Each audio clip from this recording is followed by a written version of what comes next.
کاش میں تیرے حسین ہاتھ کا کنگن ہوتا تو بڑے پیار سے چاو سے بڑے مان کے ساتھ اپنی نازک سی کلائی میں سجاتی مجھے کو وہ وسیع شاہ کی مشہور زمانہ غزل میں کھوئی ہوئی تھی۔ شاہ میر اس کے برابر میں بیٹھا بظاہر نیوز دیکھنے میں مشغول تھا، مگر اس کی دھیان ابیہ کی طرف تھا تو کسی سوچ میں ڈوبی جو گھماتی مجھ کو میں تیرے ہاتھ کی خوشبو سے مہک سا جاتا۔ ابیہ نے نظروں کا زاویہ کتاب سے ہٹا کر شاہ میر کی جانب موکول کیا، مگر شاہ میر کو خبروں میں گم دیکھ کر پھر سے غزل پڑھنے لگی۔ کچھ نہیں تو یہی بے نام سا بندھن ہوتا، کاش میں تیرے حسین ہاتھ کا کنگن ہوتا۔ غزل ختم ہو گئی، اس نے کتب زور سے بند اور منہ کر ٹی وی پر نظر جما۔ یوں سننے میں مشہور شاہ میر کو خفاسی دیکھنے میں مسلسل تیرکی نظروں کے وار کا مطلب جانا۔ شاہ میر نے ٹی وی پر ہائی نظریں گاڑے بڑے پیار سے پوچھا گو کہ اس سے بدکل غافل نہ تھا، جانے کس نے افواہ پھیلائی کہ فوجی بڑے رومانوی مزاج کی مالک ہوتے ہیں، آج تک آپ نے ایک شعر تک تو کہا نہیں میرے لیے۔ وہ نظروں کا زاویہ واپس کتاب کی طرف مرکوز کرتے ہوئے بول رہی تھی۔ شاہ میر نے ٹی وی بند کرتے ہوئے اپنی پیاری سی مگر خفاسی بیگم کو دیکھا اور شرارت سے کہا، ایک تو آج کل کی بیویاں بڑی ڈیمانڈنگ ہو گئی ہیں، فوجی کے روپ میں شاعر کو دیکھنا چاہتی ہیں۔ میری جان فوجی کوئی شاعر تو نہیں نا، بس انہیں ہی دے انصر بھائی کو دیکھا کیسے اپنی بیوی کی محبت میں شاعر بنے پھرتے ہیں، جبکہ کیپٹن تو وہ بھی ہیں اور ایک آپ ہیں جو میرے لیے ایک شعر کہنا بھی اپنی شان کے خلاف سمجھتے ہیں۔ وہ بگڑے تیور لیے بولی، اف اتنا غصہ وہ دشمن جسم پر وار کرتا ہے اور یہاں آپ میرے دل پر وار کیے جا رہی ہیں، یہ تو انصاف نہیں یار۔ شامیر گھمبیر لہجے میں شکایتی انداز میں بولا تو ابیہ کی آنکھیں یک دم بھیگ گئیں۔ میں صبح چلا جاؤں کا ابیہ، وہ بولا تو اس کے لہجے میں صرف محبت اور چاہت کا رنگ ہی نہیں دوری کا بھی جھلک رہا تھا، اور ابیہ کے لیے مزید ضبط کرنا مشکل ہو گیا تھا۔ آنسو اس کی آنکھوں سے چھلک کر ایک تواتر کے ساتھ اس کے اخسار پر بہہ نکلے۔ سارا مسئلہ یہی تو تھا کہ اسے صبح اس سے دور چلے جانا تھا اور پھر جانے کب اس سے ملاقات ممکن ہوتی۔ وہ اس کا روبرو بیٹھا یوں اس سے باتیں کرتا اسی اداس کیفیت میں، تو وہ آج اس سے بات لڑی جا رہی تھی، اور انجان تو شامیر بھی نہ تھا، وہ اس کی بیوی تھی، اس کی محبت تھی۔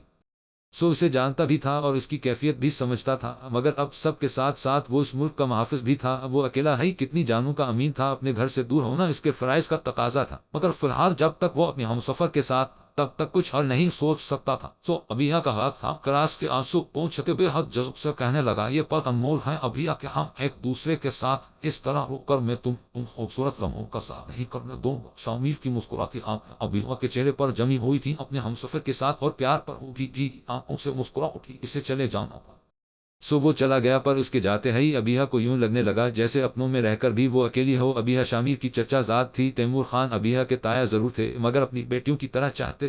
شامیر اور ابیہ کی شادی کرنے کا فیصلہ صرف تیمور خان اور ان کی اہلیہ کا تھا، بلکہ خود شامیر کی بھی یہی خواہش تھی۔ تیمور خان جب چھوٹے بھائی کے گھر ابیہ کا ہاتھ مانگنے گئے تو ظہور خان خوشی سے گلے لگ گئے۔ شامیر جیسا ہیرا لڑکا ان کی بیٹی کا نصیب بننے جا رہا تھا، اس سے زیادہ خوشی اور فخر کی بات کیا ہو سکتی؟ ان کا لیے سو چٹ منگنی پٹ بیاہ والا حساب ہوا، اور اب ان کی شادی کو 6 ماہ سے زائد ہو چکے تھے، اور یہ دوسری دفعہ تھا جب شامیر گھر سے اس سے دور ہوا تھا، اور اس دفعہ اس کی دوری ابیہ کو زیادہ محسوس ہو رہی تھی۔ بھرا پڑا گھر تھا، سب اس کا خیال رکھ رہے تھے، مگر پھر بھی اس کی کمی محسوس ہو رہی تھی۔ ابیہ ہم باہر جا رہے ہیں، وہ شامیر کے خیالوں میں گم سم بیٹھی تھی کہ فروا نے آ کر اسے چونکایا، کہاں جاتے ہیں ہم، کچھ تو بتاؤ۔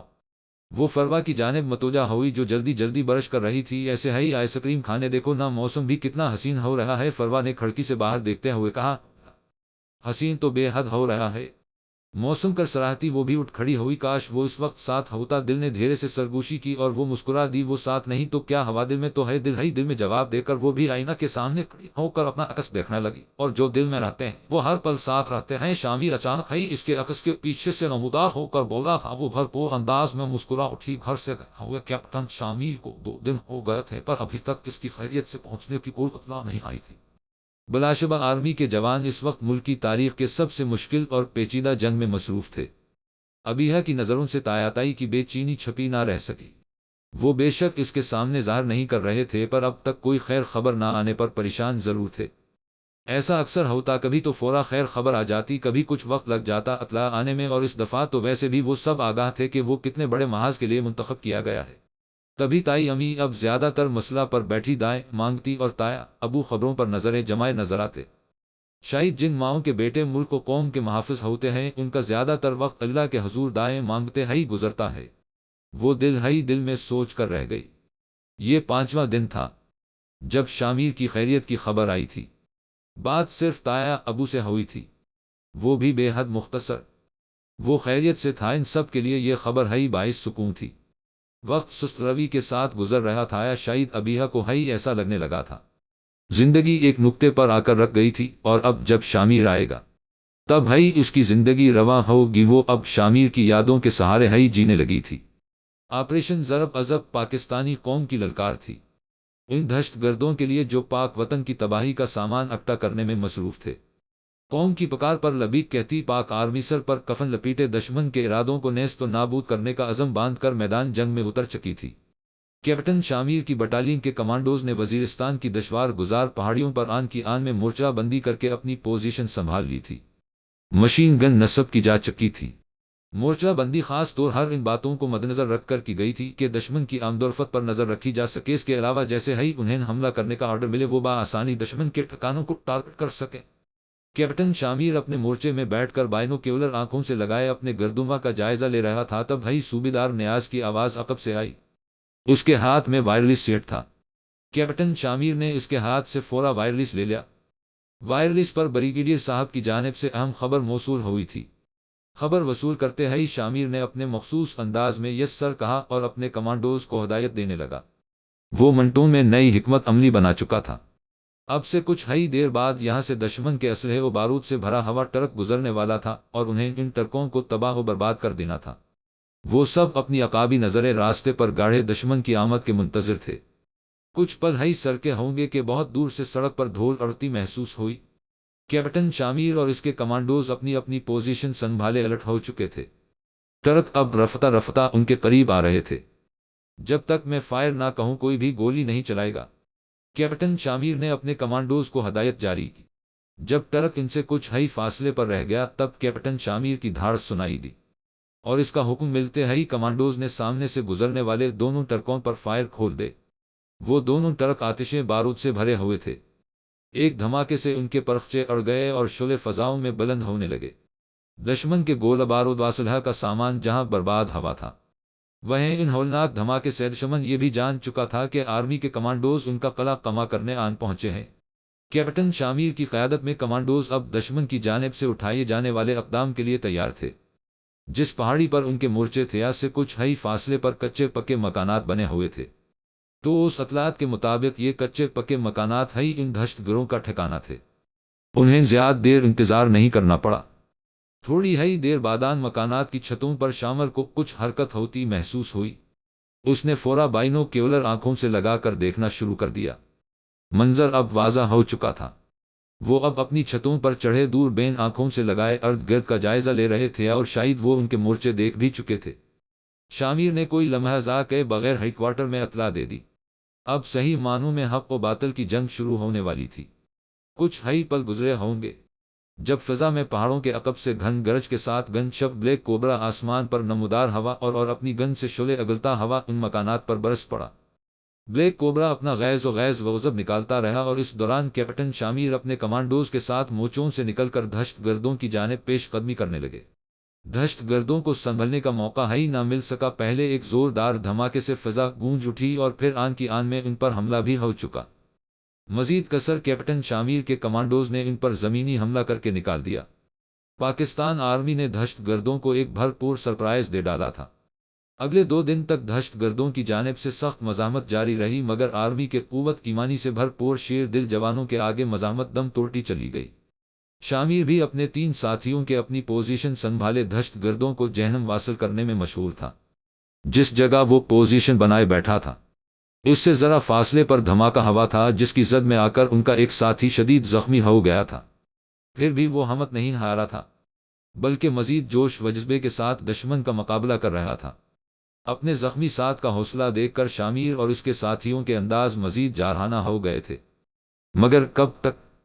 ان کا زخمی ساتھی تکلیف کی شدت سے اب ہمت ہارنے لگا تھا۔ جس مقام پر وہ کھڑا تھا اس طرف دہشت گردوں کی طرف سے دھواں دار فائرنگ جاری تھی، اس لیے یہ ضروری ہو گیا تھا کہ اسے محفوظ مقام تک پہنچایا جائے۔ کیپٹن شامیر کی ہدایت پر ان کا دوسرا ساتھ اپنے زخمی ساتھی کو محفوظ مقام پر منتقل کر ہی رہا تھا کہ دہشت گردوں کی جانب سے اسی مقام پر ایک اور دھماکہ ہوا، جس کی زد میں آ کر دونوں جوان موقع پر ہی دم توڑ گئے۔ اپنے دونوں ساتھیوں کو جام شہادت نوش کرتا دیکھ کر شامیر اور اس کے ساتھیوں کی آنکھوں میں خون اتر آیا۔ وہ اپنی جانوں کی پرواہ نہ کرتے ہوئے اس بہادری سے لڑے کہ دہشت گرد پسپائی اختیار کرنے پر مجبور ہو گئے۔ اگلے 2 دنوں میں دہشت گردوں سے یہ علاقہ خالی کروا لیا گیا تھا۔ اس علاقے سے انہیں انتہائی اہم انکشافات اور ثبوت بھی ملے تھے جو انہوں نے ہیڈ کوارٹر پہنچا دے تھے۔ کیپٹن شامیر کی بٹالین نے اپنا یہ مارکہ بھی کامیابی سے سر کر لیا تھا۔ نیلا آسمان ستاروں کا جال پھیلائے سکون سے کھڑا تھا۔ علاقے سے دہشت گردوں کا صفایا کیا جا چکا تھا۔ وہ لوگ صورتحال کا جائزہ لے کر ابھی واپس پہنچے تھے۔ راونٹ سے واپسی پر کیمپ کے اندر داخل ہوتے ہوئے آج وہ تہیہ کر چکا تھا کہ آج ضرور وہ ابیہ کو خط لکھے گا۔ وہ اسے پچھلے کچھ دنوں سے بے انتہا یاد آ رہی تھی۔ خط لکھنے بیٹھا تو سوچنے لگا کہ کیا لکھوں، کیا بتاؤں اسے کہ یہاں دن کیسے گزر رہے ہیں، یا یہاں کے حالات بتاؤں، یا یہ بتاؤں کہ دشمنوں نے یہاں کیا تباہی مچا رکھی ہے۔ نہیں سے اس کی زندگی میں آئے ابھی مہینے ہی کتنے ہوئے ہیں۔ پہلی دفعہ وہ اس سے طویل عرصے کے لیے دور ہوا ہے۔ اسے یہاں کے بھیانک حالات بتاؤں گا تو وہ کتنی پریشان ہو جائے گی۔ بھی کیا کہوں اسے بتاؤ کہ تم کتنی محبت کرنے ہو، کتنا یاد کرتے ہو، کتنے اداس ہو اس کے بغیر۔ وہ کتنی اداس تھی، تمہارے جانے پر کتنی خفا تھی، کتنی شکایتیں تھیں۔ اسے دور کر دو تم وہ شکایتیں۔ دل نے چپکے سے کئی مشورے دے ڈالے اور وہ مسکراتا ہوا ان پر عمل کرنے لگا۔ لیفٹیننٹ جہانزیب جو کچھ دیر سستانے کی غرض سے بستر پر دراز ہوا تھا، اسے بڑی محبت سے خط لکھتا دیکھ کر مسکرا اٹھا اور شہادت والی انگلی سے آنکھوں کے کناروں سے چھلکتی شبنم کو نرمی سے صاف کرنے لگا۔ یاد کرنے کے لیے تو اس کے پاس بھی بہت کچھ تھا، اس کی بچپن کی منگیتر جس سے اس کی شادی ہونے والی تھی۔ اس شادی کو ملتوی کر کے ہی تو وہ اس آپریشن میں شامل ہوا تھا۔ شامیر خط لکھ چکا تھا، اب اسے انتظار جنرل ہیڈ کوارٹر سے آنے والے ہیلی کاپٹر کا تھا جس کے ذریعے یہ خط اس کی منزل مقصود تک پہنچتا۔ خاموش پر سکون سی رات تھی۔ گھر کے تمام افراد سو چکے تھے تب وہ ٹیرس پر آ بیٹھی۔ تاروں کی جھرمٹ میں چپ چاپ سا چاند بھی اسے دیکھ رہا تھا۔ اب وہ مٹھی میں دبائے خط کو بڑی احتیاط سے کھول کر پڑھنے لگے۔ ابیہ جاتنی ہو، مجھے تو اب یاد بھی نہیں تم سب سے جدا ہوئے مجھے کتنے دن ہو چکے ہیں، ہم کیوں دور ہیں ابیہ اپنوں سے؟ کیا ہمارے جذبات نہیں، کیا ہمارے احساس نہیں، کیا تم جاتنی ہو ابیہ؟ یہاں موجود ہر جوان کے دل میں اس کے گھر والے بستے ہیں، کبھی کبھی ان کی یاد آنکھوں میں آنسو بن کر جھللاتی ہے کہ نہ جانے اب پھر ملنا نصیب ہو بھی یا نہیں۔ دل میں بسنے والے یہ چہرے پھر دیکھنے کو ملیں گے بھی کہ نہیں؟ ابھی ہم ہی آخر کیوں اتنا کچھ سہتے ہیں، ہم ہی کیوں دور ہیں ابھی، ہم ہی کیوں قربانیاں دیتے ہیں؟ ٹپ ٹپ ٹپ آنکھوں سے آنسو کے قطرے خط پر گرتے جا رہے تھے۔ آگے کے الفاظ پڑھے نہیں جا رہے تھے۔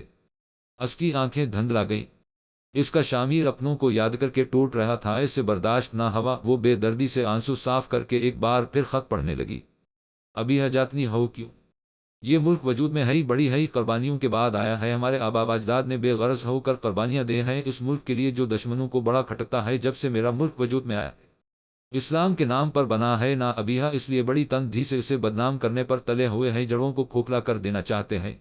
یہ بہت قیمتی ملک ہے ابیہ، اور جو قیمتی ہوں ان کی حفاظت بھی اپنی جان کو ہتھیلی پر رکھ کر کی جاتی ہے۔ یہ ملک سب کچھ ہے ہمارے لیے، اور ہم سب میں سے کچھ تو اس کے لیے جان قربان کر ہی سکتے ہیں، نہ کیا ہوا جو ہم اپنے احساسات اور جذبات قربان کر دیتے ہیں بدلے میں یہ بھی تو دیکھو پوری قوم کی حیات بن جاتے ہیں۔ میں تم سے بے حد پیار کرتا ہوں ابھی، میرا سب کچھ تمہارا ہے، مگر میرا خون، میری زندگی، میرے ملک کو قوم کی امانت ہے۔ تم ایک بہادر کیپٹن کی بیوی ہو، کبھی کمزور نہیں پڑنے دینا خود کو، تم اپنے وجود کا حصہ مانتا ہوں، سو تم میری طرح مضبوط رہنا، کبھی ہارنا نہیں، کیا قربانیاں عظیم لوگ ہی دیتے ہیں۔ اپنی محبت اور دعاؤں کے حصار میں رکھنا، مجھے گھر میں سب کا خیال رکھنا، خاص طور پر امی اور فروا کا پاپا بہادر ہیں بہت، وہ سنبھال لیں گے خود کو۔ اچھا اب اجازت دو اپنے شامیر کو، بہت جلد پھر خط لکھوں گا۔ خط ختم ہو چکا تھا، وہ ساکت سی بیٹھی رہی۔ وقت جیسے ٹھہر گیا تھا، چاند تارے سب ساکت ہو گئے تھے۔ اس کا شامیر ہمت نہیں ہارا تھا بلکہ اور مضبوط ہو گیا تھا۔ وہاں بیٹھ کر بھی وہ اس کے لیے فکر مند تھا، اس کی ہمت بندھا رہا تھا، اس پورے خط کا لب لباب ہی اس کے دل کو مضبوط کرنا تھا۔ اس پل اسے لگا ساری کائنات سو چکی ہے اور فوقت وہ جاگ رہی ہے اپنے رب سے باتیں کرنے کے لیے، دائیں مانگنے کے لیے۔ اس کی آنکھیں اشک بار تھیں، لب ہلے تھے اور لفظوں میں فقط شامل تھا، اور سننے والی ذات اللہ کی تھی۔ راولپنڈی جنرل ہیڈ کوارٹر میں انتہائی اہم اجلاس جاری تھا، جس میں انتہائی اہم موصول ہونے والی اطلاعات پر غور و خوض کیے جانے کے بعد ان سے نمٹنے کے لیے حکمت عملی ترتیب دی جا رہی تھی۔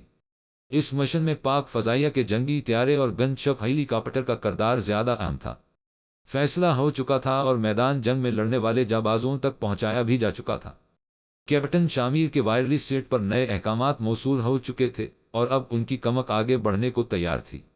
حکم ملتے ہی شامیر نے اپنے جوانوں کو بڑے جوش میں مخاطب کیا، ساتھیو، اللہ کے کرم سے ہم اس علاقے اور سرزمین پر سوخرو ہوئے۔ آپ جانتے ہیں کہ دشمن نے ہمیں کمزور سمجھ کر نقصان پہنچایا ہے مگر اب ان کے دن گنے جا چکے ہیں۔ ہم انہیں اچھی طرح سمجھا دیں گے کہ ہم کس ملک کے جوان، کس دین کے سپہ سالار، کس قوم کے بیٹے۔ ہم عہد کرتے ہیں کہ جب تک جسم میں ایک سانس بھی باقی ہے تب تک ملک کی حفاظت کے لیے لڑیں گے۔ ساتھیو، یہاں ہم اپنا علاقہ واپس لے چکے، اب وقت آ گیا کہ ہم آگے بڑھ کر دشمنوں کو منہ توڑ جواب دیں۔ اے اللہ تو ہماری حفاظت فرما، ہمیں اپنے عزائم میں سرخرو فرما اور دشمن کے ناپاک ارادوں کو نیست و نابود کرنے میں ہماری مدد فرما، آمین۔ شامیر کی رقت آمیز دا کے بعد سب نے با آواز بلند آمین کہا۔ نعرہ تکبیر، کمانڈو امتیاز نے صدا بلند کی، اللہ اکبر، پاکستان زندہ باد، پاک قوم پائندہ نعت، ساری فضا ان سب کے فلک شگاف نعروں سے گونج اٹھی۔ سر پر کفن باندھے جوان اپنے کیپٹن کی قیادت میں اب آگے کی طرف پیش قدمی کر رہے تھے۔ انہیں خاص اطلاعات کی روشنی میں رات کی تاریکی میں محاذ کھولنا تھا۔ وہ جس جگہ مورچے بنائے بیٹھے تھے یہ جگہ آبادی سے کچھ فاصلے پر تھی۔ وہاں کے مقامی لوگ یہاں سے نقل مکانی کر چکے تھے۔ آبادی نہ ہونے کے برابر تھی اور اسی آبادی میں دہشت گردوں نے اپنی جائے پناہ بنا رکھی تھی۔ باہر سے ویران نظر آتے گھروں کے انتہا خانے آباد تھے۔ کیپٹن شامیر نے اپنی کمک کو 4 حصوں میں تقسیم کر دیا تھا۔ پہلے گروپ کو شامیر خود لیڈ کر رہا تھا جبکہ دوسرے گروپ کو لیفٹیننٹ جہانزیب لیڈ کر رہے تھے، جبکہ تیسرے اور چوتھے گروپ کی نمائندگی سیکنڈ لیفٹیننٹ نثار اور کمانڈو امتیاز کر رہے تھے۔ چوتھے گروپ کو ممکنہ خطرات اور حملہ کے پیش نظر ارد گرد کے گھروں کی چھتوں پر تعینات کر دیا گیا تھا۔ وہ ایک وسیع و عریض رقبے پر تعمیر عمارت تھی جس پر انہوں نے حملہ کرنا تھا۔ کچھ ہی دیر میں پوری عمارت کو کمانڈوز نے گھیرے میں لے لیا تھا۔ یہ سب کچھ اتنی رازداری سے ہوا کے درختوں پر اپنے گھنسلوں میں سوئے پرندوں کو بھی خبر نہ ہو سکی۔ کیپٹن شامیر احتیاط کے ساتھ دبے پاؤں اس عمارت کے دروازے کے سامنے کھڑا انگلی کے اشارے سے 1 2 3 کا اشارہ کر رہا تھا۔ عمارتوں میں پوزیشن لیے تعینات کمانڈوز پورے طرح سے حملے کے لیے الرٹ تھے۔ 1 کا اشارہ کرتے ہی کیپٹن شامیر کے ساتھ کھڑے جوان نے بھرپور انداز میں دروازے کو لات رسید کی۔ دروازہ ایک جھٹکے سے کھلا اور سامنے ہی کوریڈور میں بیٹھا نیند کے خمار میں ڈوبا پکی عمر کا شخص اس اچانک افتاد پر اٹھ کھڑا ہوا۔ کافی تربیت یافتہ تھا۔ جبھی سامنے کھڑی موت کو دیکھ کر خطا ہوئے اوسان کو بحال کرتا ان پر فائر کھولنے لگا، مگر اس سے پہلے ہی کیپٹن شامیر کی گن نے شعلے اگل کر اس کو موت کی وادی میں اتار دیا۔ نقارہ جنگ بج چکا تھا۔ دہشت گرد اور آرمی کے جوان آمنے سامنے تھے۔ کیپٹن شامیر آندھی اور طوفان کی مانند اپنے کمانڈوز کے ہمراہ اس عمارت میں داخل ہوا تھا اور پھر دہشت گردوں کو پناہ لینے کی جگہ نہ ملی۔ اس وقت کیپٹن شامیر حال کے دروازے کی اوٹ سے لیفٹیننٹ جہانزیب کے ہمراہ دہشت گردوں سے لڑنے میں مصروف تھا۔ یہ عمارت ایسی تھی کہ اس کی ہر 4 دیواروں میں سے 2 دیواروں میں بڑی بڑی کھڑکیاں نصب تھیں۔ کیپٹن شامیر بڑی دلیری سے دشمنوں کے سینے میں گولیاں اتار رہا تھا، تبھی مخالف سمت سے آتی گولیوں نے اس کے ساتھی کا جسم چھلنی کر دیا۔ اپنے ساتھی کو زمین پر تڑپتا دیکھ کر کیپٹن شامیر اور اس کے دوسرے ساتھی کمانڈو کی آنکھوں میں خون اتر آیا۔ وہ اور جارحانہ انداز میں آگے بڑھ کر دشمن پر وار کرنے لگے، اور یہی وہ لمحہ تھا جب ان کے عقب سے ایک دہشتگرد ان کی پشت نشانہ باندھے بلی کی طرح دبے پاؤں آگے بڑھ رہا تھا۔ اس سے قبل وہ گن سے گولی ان دونوں نوجوانوں کی پشت پر داغتا، باہر سے کھڑکی کے شیشوں کو چیرتی ہوئی ایک گولی اس کے بھیجے میں جا گھسی۔ اس کی گن اس کے ہاتھ سے چھوٹی اور وہ دھپ سے زمین پر جا گرا۔ سامنے والی عمارت میں تعینات اسپینر نے اپنا کام ٹھیک وقت پر کر دکھایا تھا۔ شامیر اب اپنے ساتھی کمانڈوز کے ہرا حال سے ان جا کر دہشتگردوں کا صفایا کر رہا تھا۔ انہیں جلد ہی تہہ خانے تک پہنچنے کا راستہ مل گیا تھا۔ تہہ خانے میں اتر کر ایک سرنگ جاتی تھی جہاں مکمل اندھیرا تھا اور اس اندھیرے کو دور کرنے کے لیے ہر تھوڑے فاصلے پر ایک شمع روشن کی گئی تھی۔ یہ دہشت گردوں کا خفیہ راستہ تھا اور اس خفیہ راستے کو ذریعہ ہی وہ حملے کی اطلاع ملتے ہی یہاں سے فرار ہو گئے تھے۔ ابھی کیونکہ انہیں خبر نہ مل سکی تھی اس لیے وہ شیر دل جوانوں کی گرفت میں آ گئے، مگر پھر بھی ان کا لیڈر اپنی جان بچانے کی غرض سے اس سرنگ کے ذریعہ فرار ہو گیا ہے۔ اس کے ساتھ ہی اس کے بدلے اپنی جان گنوانے میں مصروف تھے، پر جلد بازی میں بھاگنے کی وجہ سے وہ کئی اہم ثبوت اس مکان میں چھوڑ گئے تھے جو کہ کیپٹن شامیر نے اپنی حفاظت میں لے لیے تھے۔ باہر موجود کمانڈوز کو صورت حال وائرلیس پر سمجھاتے ہوئے وہ اپنے شیر جوانوں کے ہمراہ اس سرنگ میں آگے بڑھ رہا تھا۔ سرنگ کا راستہ تنگ ضرور تھا مگر وطن کے پاسبانوں کی راہ روکنے کا طاقت نہ رکھتا تھا۔ وہ کچھ آگے بڑھے تھے کہ ان سے کچھ فاصلے پر دھماکہ ہوا تھا۔ دشمن ان پر چھپ چھپ کر وار کر رہا تھا۔ وہ اس حملے میں محفوظ رہے تھے اور اب مزید احتیاط کے ساتھ پھونک پھونک کر قدم رکھ رہے تھے۔ اگلے ہی کچھ پلوں میں انہیں دہشت گردوں کی جانب سے شدید فائرنگ کا سامنا کرنا پڑا تھا۔ وہ بھاگتے ہوئے مزاحمت کر رہے تھے۔ فائرنگ کا شدید تبادلہ دونوں جانب سے جاری تھا۔ جہاں دشمن ان کی گولیوں کا شکار ہو رہا تھا وہیں پاکستان آرمی کے جوان بھی شہادت کے عظیم رتبے پر فائز ہونے لگے۔ خود شامیر کے دائیں بازو پر گولی لگی تھی، پر وہ زخموں کی پرواہ کیے بنا جوانمردی سے لڑ رہا تھا۔ لڑائی شدت اختیار کر چکی تھی۔ لیفٹیننٹ جہانزیب شدید زخمی حالت کا شکار تھا۔ کمانڈو امتیاز نے اسے سہارا دے کر سرنگ کی دیوار کے سہارے بٹھا دیا تھا۔ اس کی حالت بہت خراب تھی، مگر پھر بھی وہ لڑنے کو بے تاب تھا۔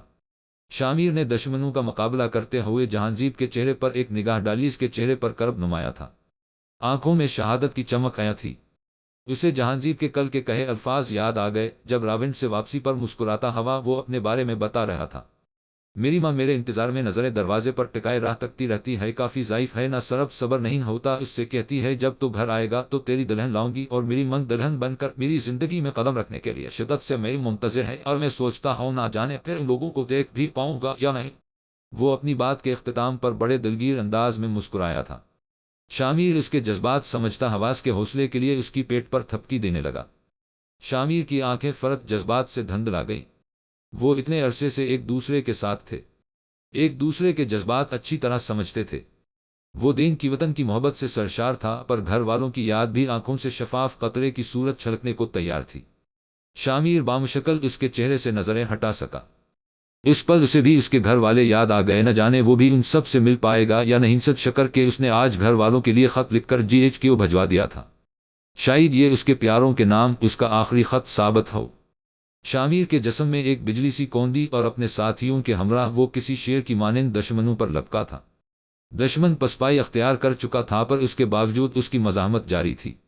تب ہی اچانک وہ سرنگ ایک خوفناک دھماکے سے گونج اٹھی۔ آج کی صبح اسے بے انتہا خوشگوار لگ رہی تھی۔ سورج اور بادل کی آنکھ مچولی نرم سی دھوپ، مارگلا کی پہاڑیاں دور سے نظر آئیں اور ہر سو سر سبز پیڑ پودے چڑیوں کی چہچہاہٹ پر یہ تو روز کا معمول تھا، پھر نیا کیا تھا کہ ابیہ کو صبح خوبصورت و خوشگوار لگ رہی تھی۔ وہ صبح صبح لان میں نرم نرم سر سبز گھاس پر ننگے پاؤں ٹہل رہی تھی، چہرہ بالکل صاف اور سادہ جیسے ابھی ابھی شفاف ٹھنڈے پانی سے دھلا ہو۔ گھنی زلفیں چہرے کا احاطہ کے خوشبوؤں سے مہکتی ہواؤں سے اٹکیلیاں کر رہی تھی۔ ہاتھوں میں کچھ صفحے تھامے وہ چہرے کے آگے کے ان صفحوں پر کنندہ لفظوں سے اپنی آنکھوں کو ٹھنڈک پہنچا رہی تھی۔ اس کا چہرہ کسی بھی طرح کے میک اپ سے پاک تھا، آنکھیں ابھی ابھی نیند کے خمار سے جاگی تھیں، سہل کی ہلکی سوجی سوجی سی تھیں، مگر پھر بھی وہ حسین لگ رہی تھی۔ کچھ چہرے ایسے ہوتے ہیں جو محبت کی روشنی سے چمک اٹھتے ہیں۔ ابیہ کا حسن بھی کوئی معمولی حسن نہ تھا، یہ ایک محبت کا حسن تھا۔ ہجر کے بعد وصل کی کرن تھی، محبت کی چمک تھی۔ آج اس کے محبوب شوہر کا خط آیا تھا، اس کے لکھے گئے لفظوں میں جھلکتے اظہار محبت کی کشش تھی۔ اس کے چہرے پر کیسی ہو ابیہ، تم نہ بھی بتاؤ تو میں جانتا ہوں تم کیس ہوگی۔ اکثر اکیلے میں مجھے یاد کر کے آنسو بہاتی ہوگی، کبھی چاند سے میری شکایتیں کرتی ہوگی، سب کے سامنے خود کو بہادر پوز کرنے والی ابیہ تنہائی میں مجھے یاد کر کے روتی ہوگی۔ میں تمہیں جانتا ہوں ابیہ، تم ایسے ہی کرتی ہو۔ اچھا اب آنسو صاف کرو اور میرا حال دل سنو۔ چلو میں تمہیں بتاتا ہوں کہ یہاں کیسے رہتا ہوں ابیہ، یہاں حالات بہت زیادہ خراب ہیں۔ دہشت گردوں نے ہمارے اپنے لوگوں کے برین واش کر دے ہیں، مگر ہم انہیں جینے نہیں دیں گے۔ یہ ہمارے ہی لوگوں کو ہمارے خلاف بھڑکا رہے ہیں، ہم ان کی سازشوں کو کامیاب نہیں ہونے دیں گے۔ اور تمہیں بتاؤں تمہارا شوہر بہت بہادری سے لڑنے والا فوجی ہے، اپنی آخری سانس تک اپنے وطن کی حفاظت کرنے والا، دشمنوں کو واصل جہنم کرنے والا۔ اب تمہاری آنکھوں سے آنسو چھلکنے والے ہوں گے۔ اچھا چلو نہیں کرتا ایسی باتیں، مگر ابیہ یاد رکھنا یہ بات کہ میں اور میری محبت صرف تمہارے، مگر میری جان میری زندگی صرف میرے ملک کی امانت ہے، اور میں امانت میں کھوٹ کبھی نہیں کرتا۔ اچھا سنو، تم اس دن وسیع شاہ کی غزل پڑھ رہی تھیں اور مجھ سے شکایت کر رہی تھیں کہ میں تمہارے عشق میں شاعری نہیں کرتا، تو سنو جان، میں کیوں تمہارے ہاتھ کے ایک بے نام سے کنگن بننے کی خواہش کروں، جبکہ تمہارا پورا وجود میرا اور میرا پورا وجود تمہارا؟ میں کیوں خواہش کروں کہ تم کسی سوچ میں ڈوبی ہو اور میں کنگن کے روپ میں تمہیں دیکھا کروں؟ تمہیں دیکھنے کے لیے مجھے کسی شے کے سہارے کی کیا؟ جیسے ہی آنکھیں بند کرتا ہوں تم فورا میرے سامنے آ جاتی ہو۔ میں کیوں خواہش کروں کہ ایک بے نام سا بندھن ہوتا تمہارے لیے، جبکہ تم سے میں جس بندھن میں بندھا ہوں وہ دنیا کا حسین ترین اور مقدس بندھن ہے۔ ابیہ جو میں ہوں وہ تم ہو، میں تم یا تم مجھ سے الگ نہیں۔ پھر میں کیوں فقط تمہارا ایک کنگن بننے کی تمنا کروں، جبکہ اللہ نے مجھے تمہارا سب کچھ بنا دیا، تو میں کیوں نہ اس کا شکر ادا؟ آج تھوڑی سی فرصت ملی تو تم سے کتنی باتیں کر ڈالیں۔ ابھی بھی بہت سی ان کہی باتیں رہتے ہیں، پر وہ جب میں تمہارے پاس ہوں گا تب کروں گا، اور اگر نہ کر سکا تب بھی کہہ دوں گا۔ اس کا نظام بھی کر چکا ہوں میں۔ اب دیکھو اس بات پر رونا نہیں، تم کیپٹن شامیر کی بیوی ہو، کبھی ہمت نہ ہارنا نہ خود کو ہارنے دینا۔ اچھا اب اجازت دو، مجھے اپنا بہت بہت خیال رکھنا۔ بہت محبت کے ساتھ تمہارا کیپٹن شامیر خان۔ اتنی دور بیٹھ کر اتنے مشکل حالات کا مقابلہ کرتے ہوئے بھی اس کا شوہر اسے اپنے ساتھ کا یقین دلا رہا تھا، اس کی ہمت بندھا رہا تھا۔ کتنا عظیم تھا وہ، کتنی محبت کرنے والا تھا۔ بیہا کو یکدم شامیر کی بیوی ہونے پر فخر محسوس ہونے لگا۔ وہ خط دونوں ہاتھوں میں پکڑے شامیر کو تصور میں سوچتے مسکرانے لگی۔ شامیر کے تمام خطوط اس نے بہت پیار سے سنبھال کر الماری میں رکھے تھے۔ یہ تمام خطوط اس کی زندگی کا انمول ترین سرمایہ بننے جا رہے تھے۔ ہمیں فورا پنڈی کے لیے نکلنا ہوگا، گھر میں ابھی کسی کو کچھ بتانے کی ضرورت نہیں ہے نصرت۔ تیمور خان اپنی واسکٹ الماری سے نکالتے ہوئے نصرت جہاں سے مخاطب ہوئے، مگر اپنی بات کے جواب میں خاموشی پا کر پلٹ کر نصرت جہاں کو دیکھنے لگے۔ وہ بنا کچھ جواب دے خاموشی سے صوفے پر بیٹھی اپنی گود میں دھرے خالی ہاتھوں کو گھورتی اشک بہا رہی تھی۔ آپ یوں ہمت ہار جائیں گے تو مجھے کون سنبھالے گا؟ پہاڑوں جیسے اعصاب کے مالک تیمور خان کا لہجہ بھیگا بھیگا تھا۔ دفعتا اسی پل دروازے پر دستک ہوئی، نصرت جہاں جلدی سے اپنے آنسو صاف کرنے لگے۔ اجازت ملنے پر ابیہا دروازہ کھول کر اندر داخل ہوئی۔ اس کے ہاتھ میں ٹرے تھی جس میں چائے کے ساتھ پکوڑے اور جلیبی بڑی ترتیب کے ساتھ سجے ہوئے تھے۔ بھیگا بھیگا موسم تھا، بادلوں سے ڈھکا سورج بھی ڈھلنے کو بیتاب تھا۔ ایسے میں ابیہا کا دل چائے کے ساتھ پکوڑوں سے بھی لطف اندوز ہونے کو کر رہا تھا۔ سو پکوڑے بنانے کے لیے کچن میں جا گھسی، جبکہ گرما گرم جلیبیاں بازار سے منگوا لیں اور سب کچھ تیار کر کے تایا تائی کے کمرے میں لے آئی۔ لیکن نہ جانے کیوں اسے تایا ابو اور تائی امی خاموش خاموش سے لگے۔ وہ اس خاموش اداسی کو شامیر کی یاد سے تعبیر کرتی ان کے پاس بیٹھی ان کا دل بہلاتی رہی۔ جب سے شامیر کا خط ملا ہے تب سے ابیہا بے حد خوش ہے۔ اس کے کمرے سے جاتے ہی نصرت جہاں نم آنکھوں سے تیمور خان کو دیکھتے ہوئے بولے۔ تیمور خان کچھ پل خاموشی سے بیٹھے رہے، پھر آہستگی سے نصرت جہاں سے کہنے لگے، پنڈی سے ملنے والی خبر کے مطابق ابھی گھر میں کسی کو بھی کچھ بتانے کی ضرورت نہیں۔ آپ ہمت کریں اور پنڈی چلنے کی تیاری کریں۔ اتنا کہہ کر وہ وہاں سے اٹھ کر کمرے سے باہر نکل گئے۔ نصرت جہاں ان کی بات کا مطلب سمجھتے ہوئے اپنے نڈھال وجود کو سنبھالتی اٹھیں اور الماری سے چادر نکال کر اوڑھنے لگے۔ پنڈی میں تائی امی کی پھوپھو کا گھر تھا۔ تیمور خان اور نصرت جہاں کچھ دن کے لیے پنڈی پھوپھو کے گھر گئے ہوئے تھے۔ تیمور خان نے گھر میں ابیہا اور فروا کے گھر میں اکیلے ہونے کے خیال سے ظہور خان سے کہا کر ابیہا کے بڑے بھائی سمیر کو گھر پر بلوا لیا تھا۔ سمیر کے آ جانے سے ابیہا اور فروا بھی مطمئن تھی۔